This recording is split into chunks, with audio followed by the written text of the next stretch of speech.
Welcome to Pulp Tales, fascinating stories of the pulp magazines and the creative minds that brought them to life. The fictioneers, the artists, the editors, and others. Brought to you by the PulpNet. Learn more about the pulp magazines through articles, blogs, bibliographies, links, over 100 episodes of this podcast, and much more at the PulpNet. Your link to the pulp magazines for almost 30 years. Online at thepulp.net. So at the time, they were really worried that America had lost its nervous energy. It wasn't moving forward. People just weren't there. Everything was crumbling. And Burroughs knew this, and we think that his women were actually his idea of what would fix this stuff. In this episode of Pulp Tales, Cathy Wilbanks, Vice President of Operations at Edgar Rice Burroughs Incorporated, and longtime fan Bernice Jones discuss the women of fictioneer Edgar Rice Burroughs' stories. The panel was part of ERB Fest, held in conjunction with PulpFest 2024. This Pulp Tales was recorded in Pittsburgh on Thursday, August 1st, 2024. Cathy begins. Well, thank you for coming, and we're excited to be here to share some of our thoughts about this. We're here to present our ideas and theories about women of Edgar Rice Burroughs and all the different heroines that he featured in his stories. So we discovered, we're coming up with these ideas that there were four major women that were in his life, which include his mom, Mary Evelyn Zeiger, Emma, of course, who was his wife, and the mother of his children, and then Joan, his daughter, and Florence, who was his second wife. So given all of that, we have some theories we want to share about the characters and how those women influenced his development of those characters in the stories. So here he is here, right as he was about 35, and he was just starting his writing career. So many of you know already that he tried everything, all sorts of different careers, and he failed at every single one of them. And finally he was writing, he was doing pencil sales, and he started writing. But I'm getting ahead of myself. Pencil sharpeners, yes. So here are his parents, and we have a quote. We do. Kind of sort of why, what was happening at the time, what was the mood when he first started writing. James Biggs actually wrote an essay called Degeneration, Gender, and American Identity in the Early Fiction of Edgar Rice Burroughs in Lux Journal. If you want the reference, I'll give it to you. But Burroughs' construction of womanhood shares much with the traditional ideology of domesticity, yet at the same time challenged progressive notions of femininity. Burroughs' female characters are muscular and beautiful, aggressive and independent, and able to handle themselves in dangerous situations. For all of their independence, however, they ultimately perform the traditional roles of wife and mother. Burroughs' women fulfill a domestic role, but their muscularity, self-assurance, and independence are seen as a panacea for the perceived problems of degeneration and neuroanesthesia, not as a threat to gender identity and roles. So at the time, they were really worried about that America had lost its nervous energy. It wasn't going to be moving forward. People just weren't there. Everything was crumbling. And Burroughs knew this, and we think that his women were actually his idea of what would fix this stuff. Mm-hmm. So we've got his mom here and dad, and his dad was a major. He's total military man and pretty hardcore. And his mom was a teacher and very sweet and kind. And we have another quote. We do have another quote. Joan Burroughs actually said of her father, he said this to her, was, "My father was always very stern and military in our relationship. He used to tell me with increasing frequency until I was 36 that I would always be a failure, and until I was 36, he was right. He urged me time and time again to come into business with him, although I did for a short time. This did not better our relationship. Whatever warmth and sense of humor I do possess, I owe entirely to my mother's side. Yep. All right, so from there we go to Emma. And Emma was a childhood sweetheart, and we believe that that was her in her wedding dress. And these are just some images of them together as they were young, and it was just, they had a lot of fun together. And he was always interested in writing poetry and just doing a few little things here and there, and she was fully supportive of all of that. And there's his dog there too. Then they got married and they started to build their lives, and they had babies. That brought a lot of pressure. And of course, you know, at some points they said that they had to sell her jewelry and sell some of the furniture. Oh yeah, she had custom-made furniture that her dad gave her. Her dad was a hotel owner, big hotel in Chicago, and they had custom-made furniture, and they had to sell it on one of their many, many moves because they just didn't have money. Mm-hmm. So here he is here with his two little ones that had one on the way, and he decided, you know what, I gotta just give this writing thing a try. So he started, and there's Emma with all three kids. Just a nice picture. So his first woman was Deja Thoris. Deja Thoris. First real impression that we get of Deja Thoris is when she's being hauled away by a crowd of Tharks that basically want to kill her because she's royalty from Helium. She sees John Carter, and she kind of makes a face at him, and he flashes a signal, and he didn't get it. He just went, huh? And yeah, that was her first impression of him. But she had been on a mission. She was a scientist. She was looking at the airflow and the quality of air in Barsoom. And with a group of her other scientists, she's intelligent. She, of course, is beautiful. She's competent. And she made an impassioned speech before the Tharks saying, you know, we need peace, we need to work together, we need to cooperate. And the Tharks went, so what?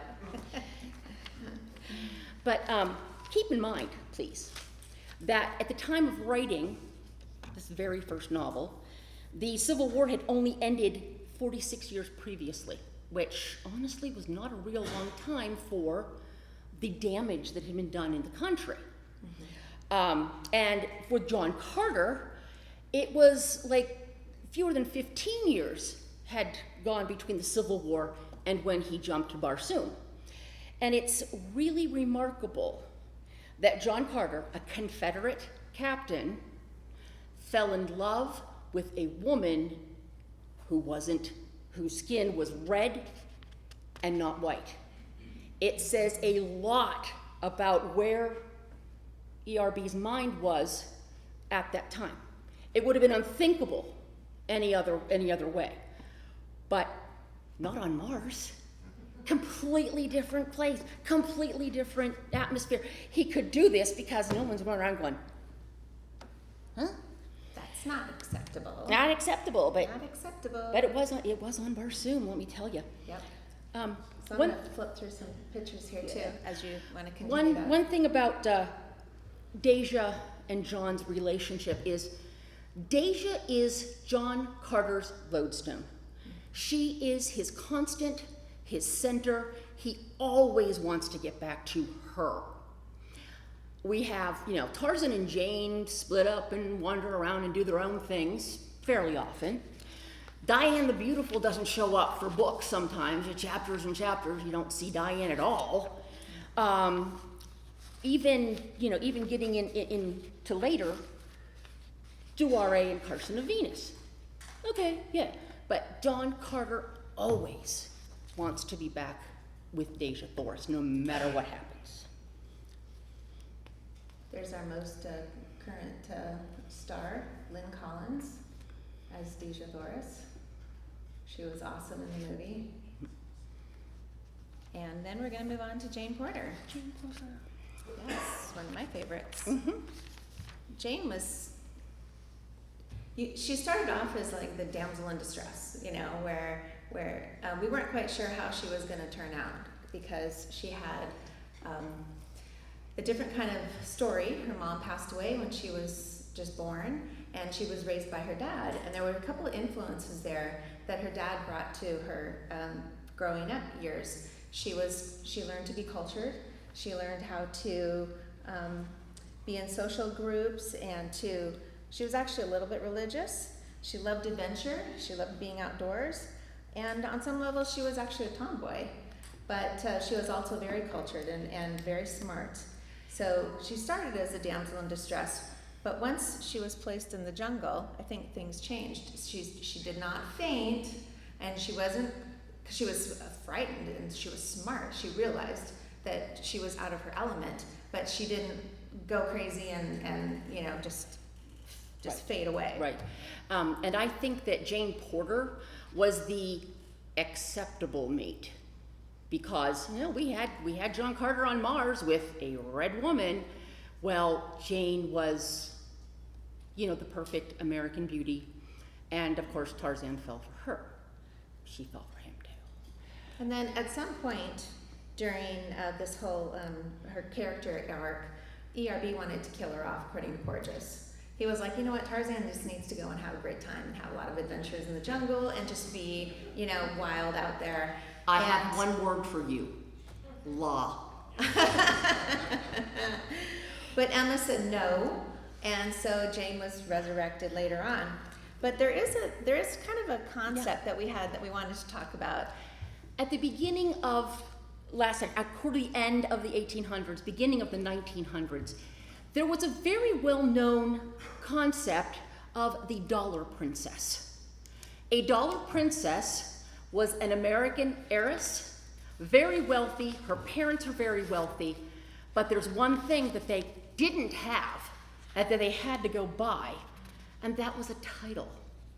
It just so happened that the British aristocracy, a lot of them were poor. A lot of them they're living in these huge houses that are leaking and things are falling apart. They need cold hard cash. So what happens?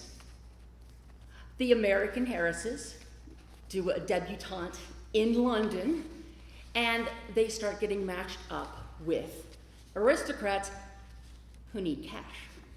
The first dollar princess was a lady by the name of Jenny Jerome. Her dad was an American financier, very wealthy. She went to London. She was married to an aristocrat. His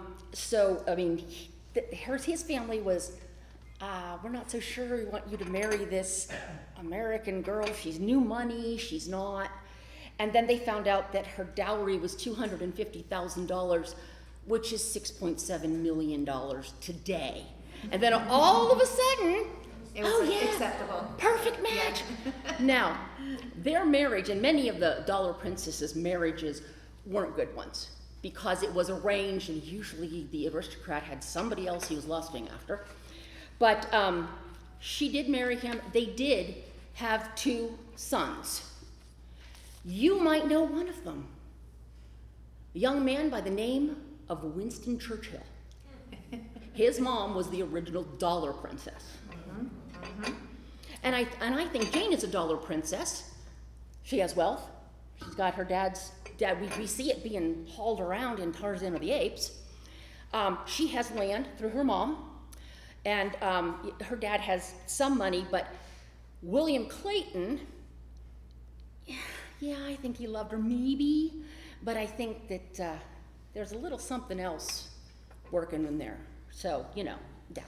And we forgot to talk about Kayla. Oh, we will. We'll get her right now. Okay, go for it. But some of this. Anyway, yeah. Hold on a second here. And there were 454 dollar princesses. Jane Clayton would have been 455, because I'm sure William Clayton wanted to get his hand on her money. But she fell in love with Tarzan. She didn't know he was a peer. She didn't know anything about him. He didn't know. But their hearts, his true aristocratic bearing And you know, her tender teenage heart made a perfect match. Yes. But let's remember one thing. Jane Porter was not the first woman that Tarzan knew. Tarzan knew infinite love. He knew care. He knew everything from his mother, Kala. Kala was who he looked up to. She was the person he avenged after she was murdered. She meant everything to him. So I think we see a little transference where this love for Kala, he meets Jane Porter, and that's kind of, ooh, you know, she's nurturing, she's loving, she's that. That could have been ERB's mom too, you know, the whole loving and the nurturing and the care. Yeah. So these are some images of how Jane has been depicted over the years. And Jane really has her own story arc. At first, like I said, she was just not really, she was just more of like a, you know, a motivation for Tarzan. But then she turns into her own character. And you can see this as the storylines in all the books that she's included. That's when they first meet and it's very exciting. And then they get married. Thank goodness that Archimedes Q. Porter was also a minister, like all of the other things he was. He could marry them too. Yeah, that's right.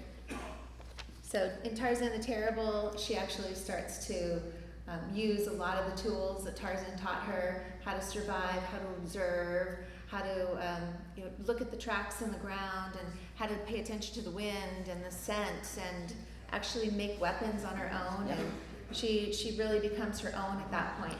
And then when Tarzan Quest is written, the ERB actually wanted to call it Tarzan and Jane, but that one of the editors told him that wouldn't work. So they ended up making it the title to Tarzan's Quest.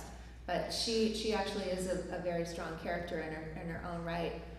And one of the things I'm loving is some of the new books coming out from ERB that are giving Jane backstory, giving her adventures, making her into a solid, viable character. Yeah, Jane lived all by herself sometimes, and that's great. Yeah, she had her own adventures. Yeah. And here we have Jane on the screen, all the different movie depictions and actresses that have portrayed her. First time that she was actually in the movies. And of course, we couldn't have a PowerPoint without Maureen. And Andie MacDowell.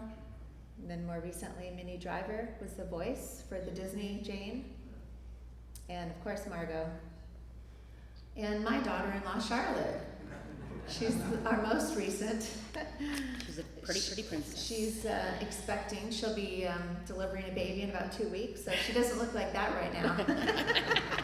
But I'm sure she'll get back to it. So there's the most recent graphic novels that we have, and we have some of them at our table if you're interested in taking a look at them. And we move on to law. And I have a theory about law. You do. Yes, I do.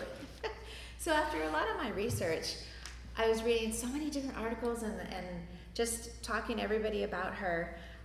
It turns out that some people think that ERB, he created her in 1913. And this was after ERB had like a really successful run of being an amateur author. So during that time, he had experienced severe failure. And then all of a sudden, he got this money, he was successful, he started getting attention, he got doors open for him. He just was like the man at the moment, you know. And a lot of the women were like, oh, who's this guy, you know? And they were hearing You guys who write, you get that, right? The women throwing themselves at you? Yeah. And he was going into the social circles, and he was enjoying all of this. And so he had a lot of temptation. And I think all of that temptation manifested itself into law. And so law was there, and law was really tempting, and boy, oh boy, she really gave it all to try to get Tarzan to, you know, be with her. And Tarzan would not. He was a man of faith, and he really loved his Jane, and he would never, ever violate that relationship. Even when he had amnesia multiple times. Yes. He yes. never forgot who was keeping hearth and home. That's right. So, and what happens is Law ends up having her own little story arc there, where she's almost ready to kill him. You know, he's there on the altar, and she's so angry because he says no, he rejects her, and she can't do it because he's the perfect man. And so then they end up having some heart-to-heart conversations, and they become friends, and eventually they support each other through different trials and tribulations. Yeah, but platonically, they actually become like a brother-sister sort of relationship, which is remarkable because, I mean, look at La, who she had to choose from. Yeah. I keep telling Cathy that they should have hooked her up with some of those Romans that were in the valley there. You know, like a nice Marcus coming in, and she'd fall for them. Yeah. Yeah. So in any event, she's had her own little story arc, and this is how some of the books that portrayed her. It's been an interesting journey with her. There she is there with with Jane. She actually was going to kill Jane, but of course Tarzan comes and saves the day. Mm-hmm. Yeah. Cathy was wonderful at picking pictures because we have no boob shots, okay? Zero. And after David came up, I was like, oh, wait a minute. But, okay. And that's Angela Harry from 1996. Between La and Deja. Yeah. Women. Yeah, yeah. So Nadara is another interesting female character. This was the opposite of the Tarzan. So we had the girl in the jungle, and the guy being, thrown on the beach, shipwrecked on the beach, and he had no idea what to do, and he was just frightened of his shadow, and he couldn't survive past day one, and he was just terrified. I think that the character of Waldo actually shows the whole degeneration, lack of nervous energy that we read about earlier, and that he was a complete milquetoast. This wasn't the future of America. It couldn't be the future of America. It had to change, and Waldo becomes our story arc. At that point, he had kind of transformed some of his stories into like more of a theme of redemption and transformation. And this is one story where you really see that, where Waldo is just, even just his name, you just, what?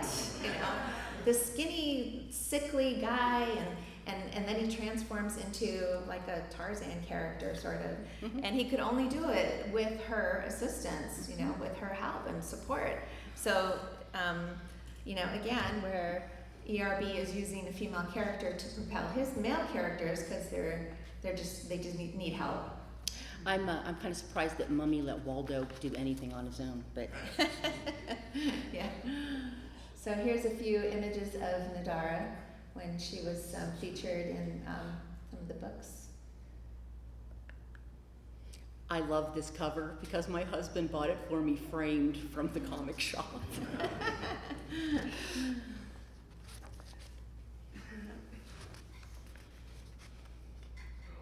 And that one was used, that's Frazetta, of course, that one was also used for Savage Pellucidar. Yeah. Then we move on to another exciting ERB woman.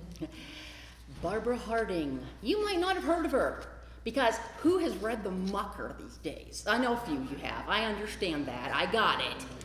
But, excuse me, but what exactly is a mucker? Yeah, exactly. ERB said it best himself.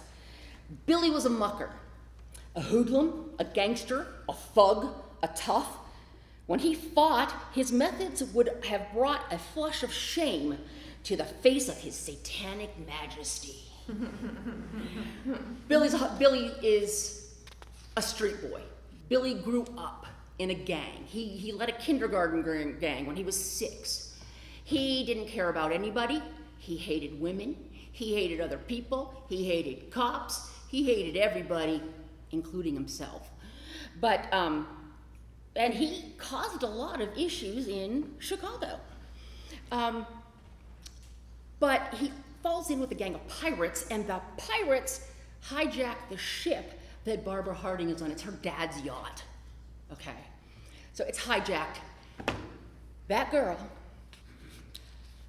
her friend, her male friend, of course, steps up to take the brunt of this. Yes, I'm going to make sure the pirates don't hurt you, Barbara. And he promptly gets knocked on the head, and Billy thought he killed him.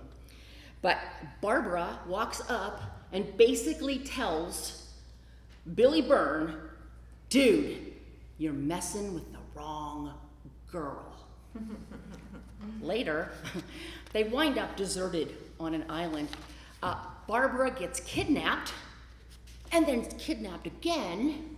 She winds up in the village of Oda Yorimoto. There was a bunch of Japanese samurai who wound up on this island. They interbred with the natives of the island, and they still kept that samurai code, but they were evil. And Yorimoto grabs her, pulls her into the cave, and he is, of course, he wants to make her his new wife. And she says, no, not here. Let's go back there. There's a room back there. I see it. Let's go back there. That would be great, okay? But I just don't want to be out here with all the other women and kids. He takes her back there, and he's like, here? Fortunately, Barbara Harding speaks Japanese. But he's like, here? And she's like, yes, here. And she promptly, she's in his arms, she reaches down, she pulls his short sword and stabs the man. Just wails on him. And when she falls exhausted, of course, Billy shows up a little bit later, rescues her, but during the rescue, there was a big fight with all of the samurai on the other side of the door. She actually takes the corpse and makes it like he's alive. It's like, Weekend at Ted's. Saying, and she's covering and she's saying, oh, no, I can't wake him up.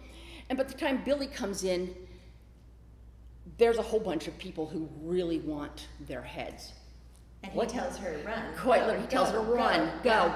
Nah. She grabs a short sword, she grabs another weapon, and she takes the samurai on with Billy, and there were a couple other guys with them. But she's there. She takes them on. She's slaughtering these samurai, doesn't even think twice about it. Just does it, because it had to be done. Then Billy and Barbara get caught in the jungle. They're running away from the samurai. And they get caught in the jungle, and they get talking. And, Billy's not very well educated. He doesn't have manners. He's big, he's strong, but he's not the brightest bulb in the packet. He hasn't been educated. He hasn't been educated at all. So Barbara, they have a nice heart-to-heart, and Barbara decides that she wants to make a gentleman out of Billy. She sees the potential. And once again, it's a nurturing woman who leads him to become a better man. In fact, his speech changes, he learns manners, she teaches him about books and music, and really tries her best to make him into a gentleman. And then he decides he wants to because of her influence. Return of the Mucker, they wind up in Mexico, which of course, ERB would have known a lot about that because he actually was in Arizona for a long time in the army. Well, not a long time, a little time in the army. Billy redeems himself. Once again, a redemption arc, but it's fueled by Barbara Harding. Woman is a badass. She is one of my favorite ERB women because she is so tough. You had a quote too by Samson. I did, hold on, this is from Yesterday's Faces, Robert Sampson, who said, but if you lust for a woman in a Burroughs novel, think of the daimyo, okay, think of Oda Yamamoto. But if you lust for a woman in a Burroughs novel, you are going to come to a bad end. One necessarily leads to the other. So you're trying to have your way, trying to rape any of Burroughs's beauties, you're not going to make it to the end of the book. You're dead.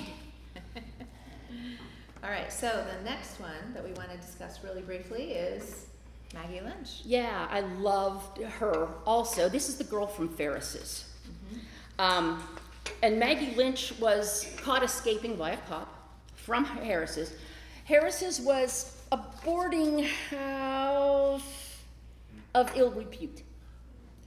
And Maggie lived there, and she wanted to escape because she could get a better offer elsewhere. So you're led to think that she's, just not a soiled dove, I think they called it back then.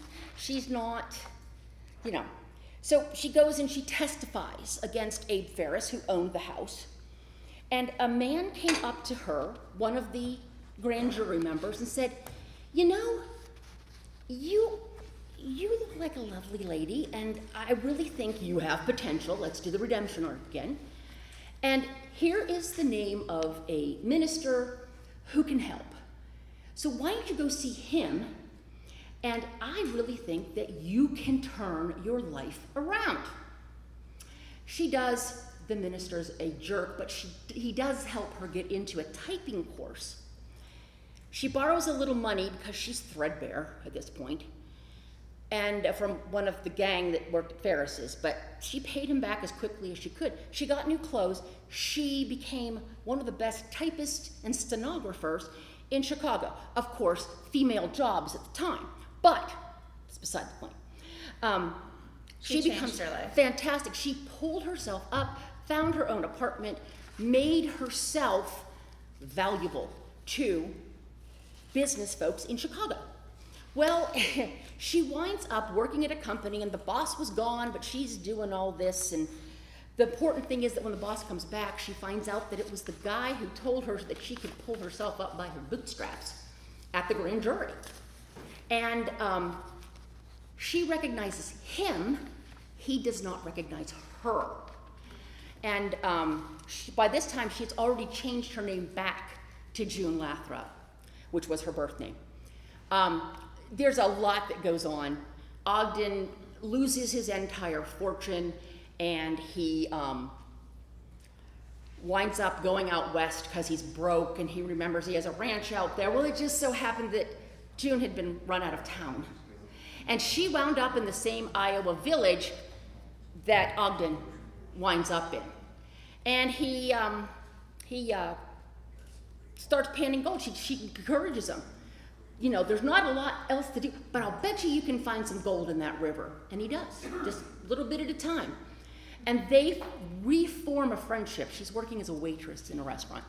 They reform a friendship, but of course, you got to wait till the last 2 pages when Ogden finds out that June was actually Maggie and had come from that house. Well, Maggie was all upset because what had happened was a lovely gentleman, also by the name of Secor, had wooed her. And then he had taken her off, and they got married. He then took her to Ferris's house, left her there. They had a room there. He got what he wanted. It was his wedding night, right? And then she finds out that the marriage was invalid. He was already married. And it just so happened that he was leaving one day, not too long after they'd gotten married, and dropped dead in the hall of the house. And they were trying to say that Maggie June was the one who killed him. One reason she was in Iowa. And in the very end, she finds out that Ogden was not the son of the guy who treated her so badly. He was his nephew and gave him the business to run because his kids didn't care. So everything's all happy, and cue the final card, and they kiss, and everything's fantastic. Everything's good. But they both have redemption arcs. Mm-hmm. And June's redemption arc helped to fuel Ogden's redemption arc because he became an alcoholic. lost all his money, was just like the worst guy in this little town. In fact, people hated seeing him come down the street. She talked to him. She gave him a lot of the same advice he gave her. And they both, in the end, the arcs met. Yeah. And they became a couple. But, this was a romance. All right, next one. I think that this character, Tara, was influenced by his daughter, Joan. Yeah. Yeah, she's sassy and strong, and very capable as well. And she actually defies Martian convention. She's supposed to be marrying that guy over there, and she's like, no thank you. And so that evening after the big ball, she takes off under flying leathers. Of course, she gets lost and all these things happen, but she is a strong, independent helium woman. Right. And she takes care of herself. And then she meets Rykors and stuff, Rykors. But really think that the book came out in 1922. And for many years before that, up till 1920, we had a very vigorous suffragette movement in the United States. Women wanted to vote. And I believe that this is kind of ERB's way of showing, yeah, Tara's a modern woman. She has some freedoms. She can think for herself. She can speak for herself. And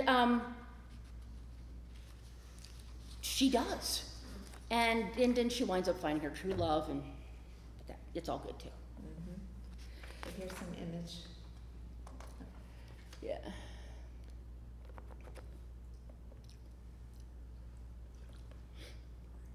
And then we move on to another one. Flora Hawkes, Tarzan and the Golden Line. Flora Hawkes worked for the Claytons in London.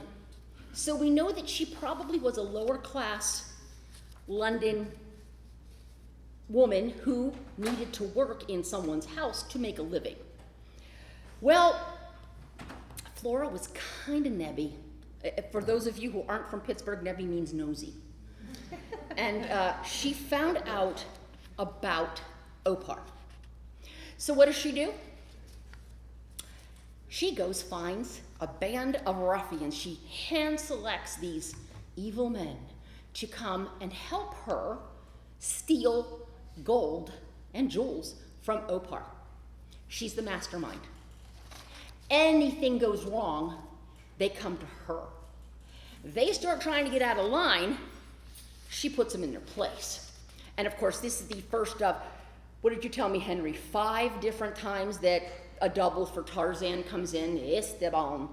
And Jane almost kisses him, which would be totally against her moral. Oh, that would have been bad. But Tarzan then shows up. But she's the mastermind. They actually get the gold.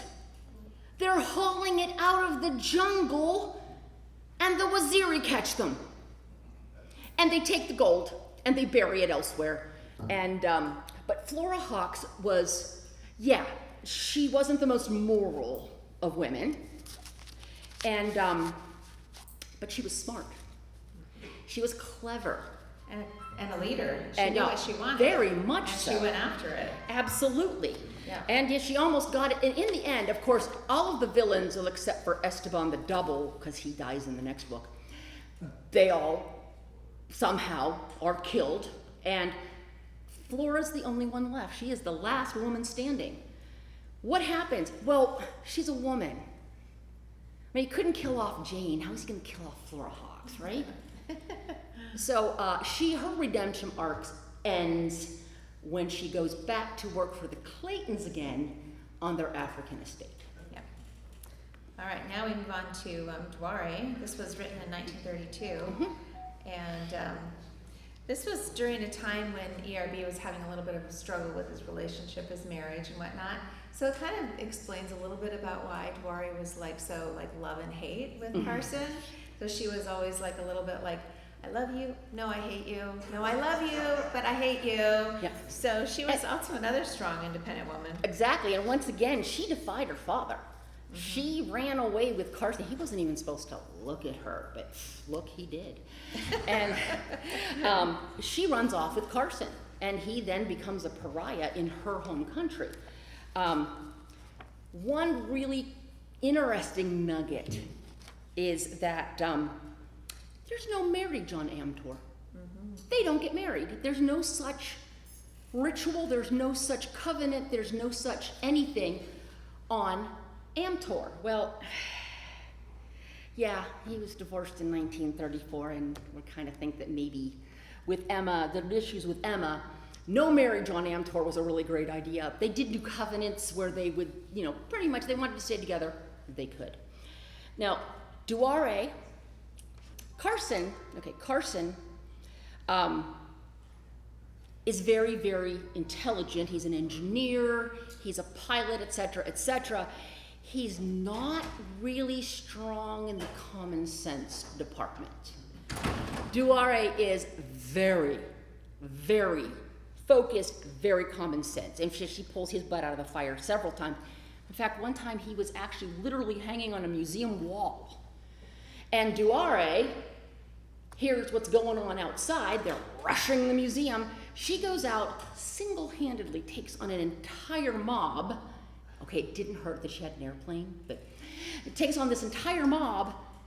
And by the time Carson walks out of the museum, she's just kind of sitting there going, well, they all left. I did this. We got it taken care of. She was the first pilot on Amtor, who was not Carson. ERB was taking aviation. He had taken flying lessons at this time. And I mean, Duare flew, Tarzan flew, so it just like kind of rolled over like real life kind of inching its way in.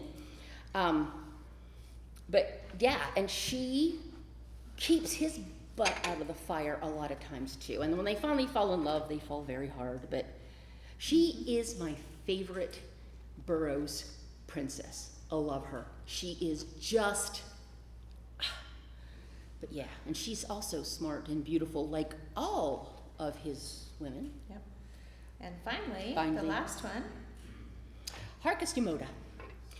And I'm just going to keep this kind of short because she is the first woman that I know of. You guys might know something else. She's the first woman I know of who is there. She's attractive. She's beautiful. But nothing happens. Tangor looks at her and just kind of goes, maybe? Nah. And they become like brother and sister. Tangor does not fall for the beautiful woman. She doesn't fall for him. And like I was telling you, I really wish that ERB could have written more of Pelota. Guys, get on that, please. Christopher, Wynn. It's interesting enough, this was written in 1942, yeah, when he had just finished his divorce with Florence. Mm-hmm. So at that point, he was kind of just like over relationships. He was like, I'm just done with this. We can just coexist, and we don't need to do any of that crazy stuff. So that's I where think it sort of reflects where ERB was at that time in his life. Like, forget about it.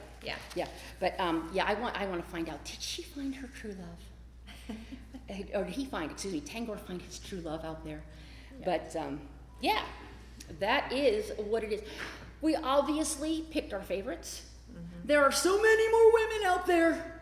You may hear about some more at some point. We'll talk to you about that. But yeah, Edgar Rice Burroughs, the whole degeneration, the whole nervous energy, and then the redemption arcs. Yeah. A lot of it paralleled his life. Mm-hmm. A lot of it paralleled what he was thinking, what he was feeling, what he was doing at those points.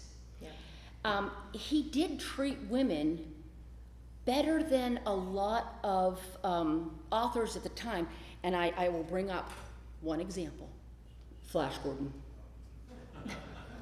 When Flash winds up on Mongo and he has the accident and Dale comes along, she's basically arm candy.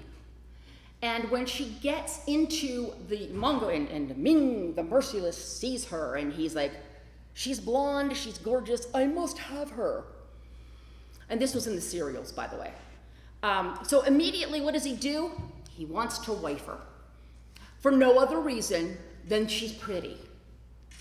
Dale does not provide a whole lot of intellectual stuff to Flash Gordon, at least in those serials. Of course, she gets rescued. She faints. It's like, my husband and I kind of go, oh, she fainted again. ERB's women didn't faint unless they were exhausted, okay? So, Right. but yeah, he had a reverence for women, probably from his mom. Yeah. That's what we got. Thank you for coming. You've been listening to Pulp Tales, fascinating stories of the pulp magazines and the creative minds that brought them to life. Brought to you by the PulpNet. Learn more about the pulp magazines through articles, blogs, bibliographies, links, over 100 episodes of this podcast, and much more at the PulpNet. Your link to the pulp magazines for almost 30 years. Online at thepulp.net. Subscribe to Pulp Tales on your favorite podcast platform, or listen to us on the web at the PulpNet. If you enjoy our content, please like us or leave us a review. And tell your fellow pulp fans about Pulp Tales. Thank you for listening, and keep reading the pulps. Pulp Tales is copyright 2024 by William P. Lampkin.